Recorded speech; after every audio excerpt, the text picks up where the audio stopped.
Hello दोस्तों, मेरे YouTube channel में आप सभी साथियों का एक बार फिर से स्वागत है। आज हम इस वीडियो में बात करेंगे विधानसभा सामान्य निर्वाचन 2022 में मतदान अधिकारी प्रथम, द्वितीय और तृतीय के कार्यों की। तो आइए वीडियो को शुरू करते हैं। तो सबसे पहले देख लेते हैं कि मतदान अधिकारी प्रथम को क्या कार्य करने हैं। तो मतदान अधिकारी प्रथम जो होता है वो निर्वाचक नामावली की चिन्हित प्रति का प्रभारी होता है और उसे ही मतदाता की पहचान सुनिश्चित करनी होती है। तो जैसे ही मतदाता पोलिंग स्टेशन में आता है, सबसे पहले वो P1 के पास ही पहुंचता है और अपनी आइडेंटिटी और मतदाता पर्ची उसे देता है। तो जब वो पहुंचता है तो कोई एक पहचान पत्र लेके आता है, जैसे यहाँ पे दिखाया गया है 12 तरीके के मतदाता पहचान पत्र है, पासपोर्ट है, पैन कार्ड है, आधार कार्ड है, कोई भी आईडी लेकर आएगा और एक पर्ची लेकर आता है जो BLO से उसे मिलती है। तो आपको उसकी आईडी देख के सुनिश्चित करना है कि वो ही सही वोटर है।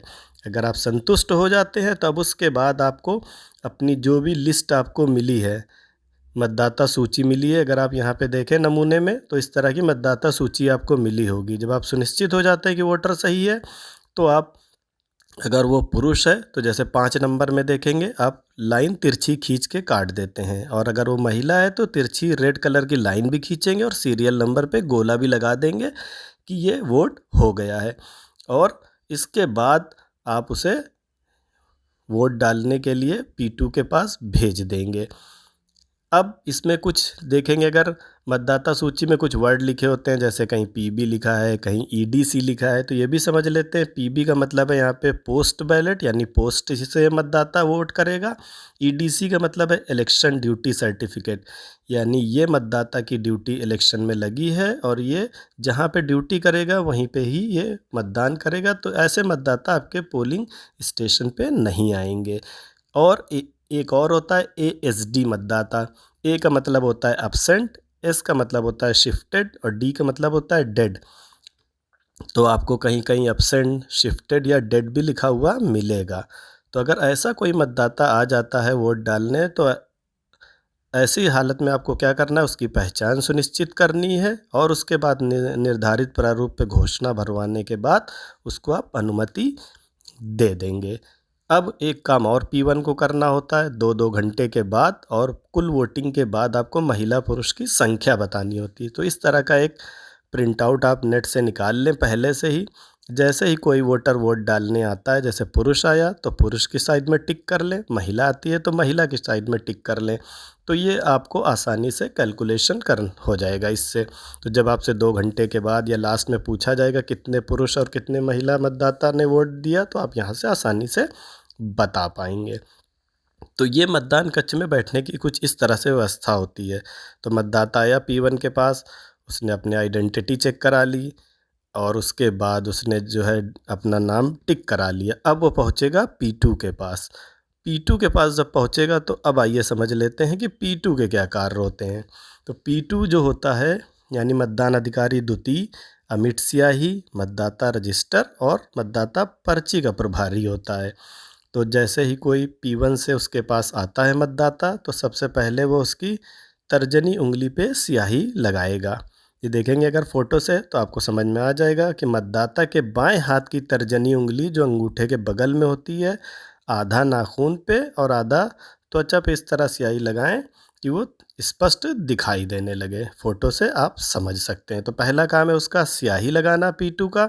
उसके बाद दूसरा काम है, उसे एक रजिस्टर मिलता है जिसे कहते हैं 17 का, उस पे भरना। उस पे सबसे पहले एक सीरियल नंबर होगा 1 2 3, जो कि रजिस्टर पे डालते चले जाते हैं, जैसे वैसे ही सीरियल लिख लेंगे 1 2 3। उसके बाद दूसरे कॉलम में आपको मतदाता जो लिस्ट मिली है उसमें उसका सीरियल क्या है वो लिखेंगे दूसरे कॉलम में। तीसरे में उससे साइन या मुहर साइन लगवा लेंगे या अंगूठा लगवा लेंगे, और उसके बाद उसने किस चीज़ से वोट डाला है, आईडी वो डी लिख लेंगे। ये पिक का मतलब इलेक्शन जो आईडी कार्ड है या जो भी है, उसके पास कोई पैन है, आधार है, जो भी है यहाँ पे लिख लेंगे। अब उसके बाद आपने उससे हस्ताक्षर करा लिया, अंगूठा लगवा लिया और उसकी डिटेल सारी लिख ली। अब उसे आप, तीसरा काम है P2 का, मतदाता पर्ची जारी करना। एक छोटी सी पर्ची उसे मिलेगी, उसमें रजिस्टर का सीरियल नंबर और जो भी वोटर लिस्ट है उसका सीरियल नंबर दोनों डाल के वो P3 को दे देगा, तो वो P3 के पास पहुंच जाएगा। अब आइए समझ लेते हैं कि P3 को क्या करना है। तो P3 क्या होता है? ये अधिकारी कंट्रोल यूनिट का प्रभारी होता है। ये मतदाता को मतदान कक्ष में जाने की आज्ञा द्वितीय अधिकारी द्वारा जारी मतदान स्लिप के आधार पर उस स्लिप में प्रदर्शित क्रम संख्या के अनुसार देगा। यानी जो P2 से मतदाता पर्ची देगा वो P3 को दे देगा और P3 उसी के हिसाब से उसको वोट डालने की आज्ञा दे देगा। कैसे देगा?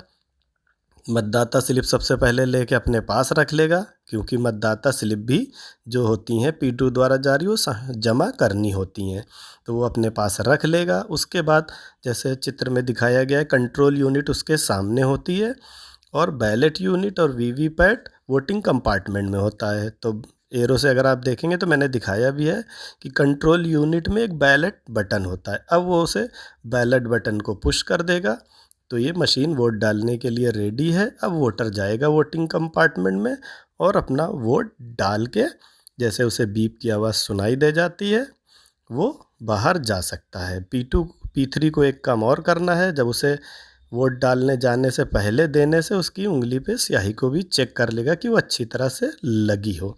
तो इस तरह से ये वोट डालने की पूरी प्रक्रिया पूरी हो जाएगी। एक वीडियो आपकी हेल्प के लिए मैंने और बनाया है, क्योंकि अभी जनवरी का महीना चल रहा है, फरवरी में हम सभी को अपना इनकम टैक्स की डिटेल देनी है। तो अगर उससे जुड़े कोई आपके सवाल हैं तो इस वीडियो की आप हेल्प ले सकते हैं। तो वीडियो आपको अच्छा लगा तो इसे लाइक शेयर करें, चैनल को सब्सक्राइब करें। वीडियो को पूरा देखने के लिए बहुत बहुत धन्यवाद।